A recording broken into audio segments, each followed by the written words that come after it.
Hello दोस्तों, स्वागत है आपका नुक्ता चीन पर। आज कुछ बातें करते हैं डिज्नी प्लस हॉटस्टार पर स्ट्रीम हो रही वेब सीरीज ग्रहण के बारे में। 8 एपिसोड की ये पावरफुल सीरीज कुछ 2 हफ्ते पहले रिलीज हो चुकी है, खासी चर्चा बटोर चुकी है और आपने शायद अब तक इसे देख भी लिया होगा। इसलिए इस वीडियो में इस दर्शनीय सीरीज की समीक्षा नहीं करेंगे क्योंकि आप अभी तक इसकी कमियों और खूबियों से पूरी तरह वाकिफ हो चुके होंगे। आज अपन बात करेंगे उस किताब 84 की जिस पर यह सीरीज आधारित है और उसके बाद कुछ उन हिंदी फिल्मों की भी चर्चा करेंगे जो 1984 के दंगों पर अब तक हिंदुस्तान में बनी हैं। ये दोनों ही मुद्दे खास हैं क्योंकि एक तो हमारा हिंदी सिनेमा हिंदी साहित्य के प्रति खासा उदासीन रहता है। ऐसे में किसी नए लेखक के नए हिंदी उपन्यास पर हिंदी फिल्म या सीरीज का बनना छोटी बात नहीं है। दूसरी बड़ी बात यह कि 84 के दंगों पर अब तक बेहद कम हिंदी फिल्में बनी हैं, इसलिए ग्रहण के बहाने उन जरूरी फिल्मों को भी याद कर लेना बेहतर रहेगा और फिर उन फिल्मों के बहाने चलते चलते सरकारी सेंसरशिप और राजनीति पर भी कुछ बातें कहने की जुर्रत करते चलेंगे।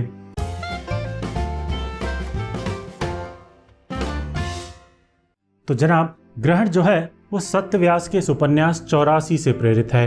ये केवल 150 पन्नों का उपन्यास है जिसमें नई वाली हिंदी के लेखक सत्यव्यास ने 84 के दंगों की टेक लेकर मुख्य रूप से एक प्रेम कहानी कही है।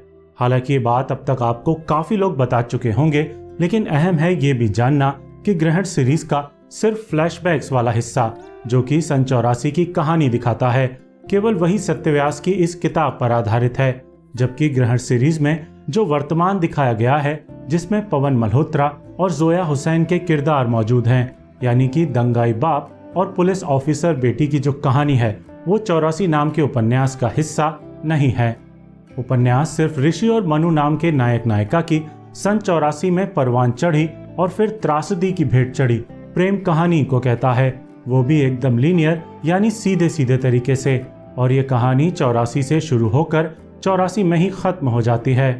अब ग्रहण ने जो समझदारी का काम किया है वो है 84 उपन्यास को आज के भारत से जोड़ना और कहानी के एक सिरे को आज के भारत में स्थापित करना।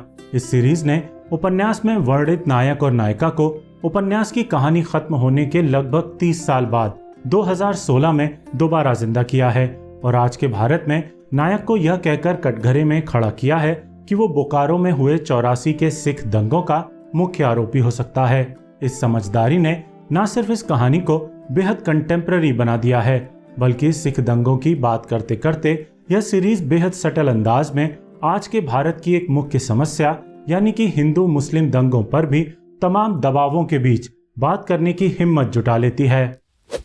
इसके अलावा किताब और सीरीज में ये भी फर्क है कि नायक और नायिका के बरक्स वेब सीरीज में कई और किरदार भी हैं जो उपन्यास में या तो मौजूद नहीं हैं या फिर बिना किसी पहचान के मौजूद हैं। इनमें से एक है संजय सिंह जो कि एक नेता का किरदार है जिस पर बोकारो के दंगे भड़काने का आरोप है, और दूसरा है नायक के दोस्त झंडू का किरदार जो कि एक अहम किरदार है। इसी तरह सीरीज की वर्तमान में स्थापित कहानी में भी कई नए किरदार जोड़े गए हैं ताकि 84 की कहानी और आज के घटनाक्रमों के बीच सफर करते वक्त सीरीज की कोई भी टाइमलाइन कमजोर नहीं लगे। ऐसे किरदारों में एक है अमृता सिंह, दूसरे हैं झारखंड के मुख्यमंत्री, तीसरा है एक ईमानदार दलित पुलिस ऑफिसर, चौथा है एक डीआईजी और पांचवा है गुरु नाम का एक पागल।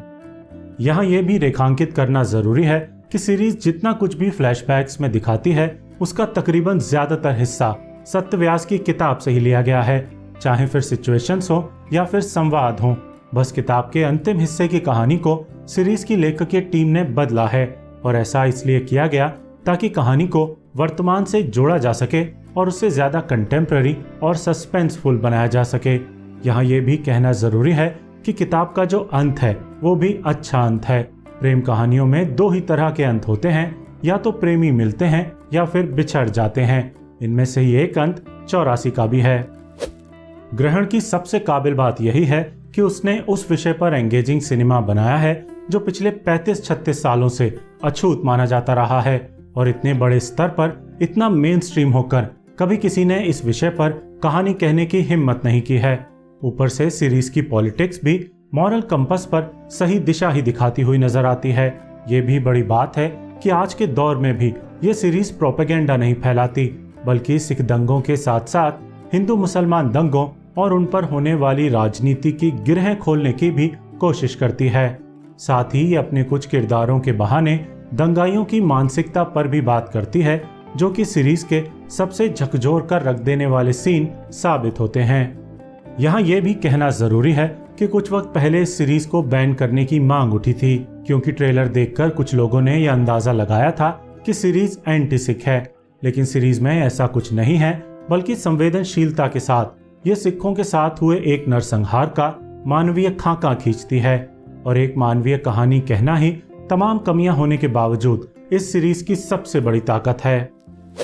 अब बात करते हैं उन चंद हिंदी फिल्मों की जो 84 के दंगों पर बनी हैं और मुश्किल से ही दर्शकों के बीच पहुंच पाई हैं। वैसे तो कुछ पंजाबी फिल्में भी अतीत में बनी हैं, लेकिन यहाँ हम केवल हिंदी सिनेमा की बात करेंगे। आप जानते ही हैं कि राजनीति का एक स्याह चेहरा ये भी होता है कि जब जो पार्टी सत्ता में होती है वो अपनी गलतियों को छिपाने के लिए सिनेमा के खिलाफ हर तरह की सेंसरशिप का उपयोग करती है और विपक्ष की गलतियों को सामने लाने वाले सिनेमा पर किसी तरह की बंदिश नहीं लगाती है। इसलिए परजानिया और फिराक जैसी फिल्में आज नहीं बन सकती। ठीक उसी तरह जैसे 1984 के दंगों पर आज सिनेमा बनाना जितना आसान है, उतना पिछले 35-36 सालों में कभी नहीं रहा। इसलिए चंद ही फिल्में इस विषय पर बनी हैं और ज्यादातर को न सिर्फ सेंसर बोर्ड की कांट छांट से गुजरना पड़ा, बल्कि प्रतिबंधित होने तक का सामना करना पड़ा। तो जनाब, ऐसी पहली फिल्म का नाम है अमू, जो कि 2005 में आई थी और 84 के दंगों पर बनी अब तक की सबसे ज्यादा क्रिटिकली एक्लेम्ड मूवी है। इसका निर्देशन सोनाली बोस ने किया था और मुख्य भूमिका निभाई थी युवा कोंकणा सेन शर्मा ने। इस छोटे बजट की इंडिपेंडेंट फिल्म के केंद्र में दिल्ली में हुए एंटी सिख राइट्स थे और इसमें न सिर्फ सेंसर बोर्ड ने कांट छाट की थी, बल्कि इसे यूए सर्टिफिकेट देने की जगह बेवजह ही ए सर्टिफिकेट दिया गया था, यानी कि एडल्ट्स ओनली सर्टिफिकेट। इससे हुआ ये था कि ये फिल्म टीवी पर कभी नहीं दिखाई जा सकी, क्योंकि उस जमाने में ओटीटी तो था नहीं। जो टीवी चैनल थे उनके लिए नियम था कि वो ए सर्टिफिकेट वाली फिल्में नहीं दिखा सकती हैं। इसलिए कुछ साल बाद सोनाली बोस ने इसे बिना किसी काट छाट के डीवीडी पर रिलीज किया और आमिर खान तक ने अमू की इस डीवीडी का प्रमोशन किया। इस प्रमोशन के बाद ही यह फिल्म हिंदुस्तान के जागरूक दर्शकों तक पहुंच पाई थी। दिलचस्प बात यह भी है कि ग्रहण खुद भी कई तरह से अमू को ट्रिब्यूट देती है। एक तो दोनों की ही कहानी ऐसी नायिकाओं के बारे में है जो अपना अतीत खोज रही होती हैं, वो अतीत जो 84 के दंगों से जुड़ा है। दूसरा, ग्रहण में जोया हुसैन अभिनीत नायिका का जो किरदार है अमृता सिंह, उसका घर का नाम अमू होता है, जो कि साफ तौर पर अमू फिल्म को ही ट्रिब्यूट है। अमू को आप इन दिनों मूवी इंडिया पर देख सकते हैं। दूसरी फिल्म का नाम है हवाएं, जो कि अमू से 2 साल पहले 2003 में रिलीज हुई थी। रिलीज क्या हुई थी, रिलीज होते ही इस पर दिल्ली और पंजाब की सरकारों ने बैन लगा दिया था। पंजाबी निर्देशक और पंजाबी एक्टरों वाली ये एक हिंदी फिल्म थी जो 84 के दंगों और उसके बाद पंजाब में पसरे आतंकवाद पर खरी बात कहती थी। इसका एक गाना रिलीज के वक्त खासा मशहूर हुआ था, देखो मेरी मुस्कान कितनी खूबसूरत है, लेकिन आम दर्शकों ने इस फिल्म में खास रुचि नहीं दिखाई थी। ठीक वैसे ही जैसे 84 के दंगों पर बनी आगे आने वाली फिल्मों को लेकर भी दर्शकों में कोई खास रुचि नहीं थी। हवाएं को आप YouTube पर देख सकते हैं। इसी तरह एक और कम चर्चित फिल्म 2004 में रिलीज हुई, नाम था कायातरन। इसमें अंगद बेदी और सीमा विश्वास ने मुख्य भूमिका निभाई थी और निर्देशन किया था पत्रकार एक्टर डायरेक्टर शशि कुमार ने, जो कि अभी Asian college of journalism Chennai के चेयरमैन हैं। इसकी कहानी एक मलयाली शॉर्ट फिल्म पर आधारित थी, व्हेन बिग ट्रीज फॉल, और फिल्म की इस कहानी में अंगद बेदी का किरदार अपने उस अतीत को टटोलने निकलता है जो 84 के दंगों से जुड़ा होता है। 2013 में एक शॉर्ट फिल्म भी इस विषय पर बनी जिसका नाम था कुश। इसे सुभाशीष भूटियानी ने लिखा और निर्देशित किया था। सुभाशीष वही निर्देशक हैं जिन्होंने बाद में चलकर 2017 में मुक्ति भवन नाम की बेहद उम्दा फिल्म बनाई थी। कुश एक सच्ची घटना पर आधारित फिल्म थी जिसमें स्कूल ट्रिप पर निकला एक 10 साल का सिख बच्चा 84 के दंगों के बीच फंस जाता है। कहानी दिखाती है कि कैसे उसका स्कूल टीचर बस में मौजूद इस अकेले सिख बच्चे को दंगाइयों से बचाता है। ये फिल्म ऑस्कर्स के लिए भी live action short film category में नॉमिनेट हुई थी। इसे आप हाल फिलहाल एयरटेल एक्सट्रीम पर देख सकते हैं। निजाम के बदलने के बाद 2016 में भी एक फिल्म 84 के दंगों पर रिलीज हुई। इसका नाम था 31 अक्टूबर। इसमें सिख दंगों की कहानी दिल्ली में रहने वाले एक परिवार के मार्फत दिखाई गई थी, जो कि इंदिरा गांधी की मौत के बाद खूनी भीड़ से बचने की कोशिशें करता है। मुख्य भूमिकाओं में थे वीरदास और सोहा अली खान, जिन्होंने सिख पति पत्नी की भूमिका निभाई थी। वैसे तो समीक्षकों ने इस फिल्म को सिरे से नकार दिया था, लेकिन उससे इतर भी इस फिल्म को सेंसर बोर्ड की तरफ से काफी परेशानियों का सामना करना पड़ा। फिल्म तकरीबन 1 साल तक सेंसर बोर्ड में लटकी रही और जब आखिरकार क्लियर भी हुई, तब भी पहलाज निहलानी की अध्यक्षता वाले बोर्ड ने फिल्म में काफी काटछाट की। इतनी ज्यादा कि फिल्म के सिख निर्माता हैरी सचदेवा को सार्वजनिक रूप से कहना पड़ा कि बेवजह की काटछाट ने ही इस फिल्म का इम्पैक्ट कम किया है। आखिरी उल्लेखनीय फिल्म का नाम है 1984 When the Sun Didn't Rise। ये एक 57 मिनट की डॉक्यूमेंट्री है जो 2017 में रिलीज हुई और जिसे निर्देशित किया है टीना कौर ने। ये उन 3 सिख महिलाओं की सच्ची कहानी दिखाती है जो आज भी कई दूसरी सिख महिलाओं के साथ दिल्ली की विधवा कॉलोनी में रहने को मजबूर हैं। ऐसा इसलिए क्योंकि ये खुद तो 84 के दंगों में बच गईं, लेकिन इनके परिवार, इनके पतियों को 84 के दंगों ने लील लिया। इस डॉक्यूमेंट्री को 2018 में बेस्ट इन्वेस्टिगेटिव फिल्म का नेशनल फिल्म अवार्ड भी मिला है। अगर आप इसे देखना चाहें तो सिनेमा प्रेन्योर नाम की वेबसाइट पर इसे रेंट कर सकते हैं।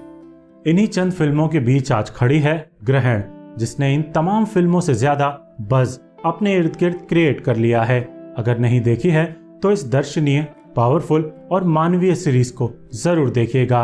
ये अपनी तमाम कमियों के बावजूद एक देखा जाने वाला सिनेमाई दस्तावेज है। बाकी देखने के बाद कमेंट सेक्शन में बताइएगा जरूर कि आपको ग्रहण कैसी लगी।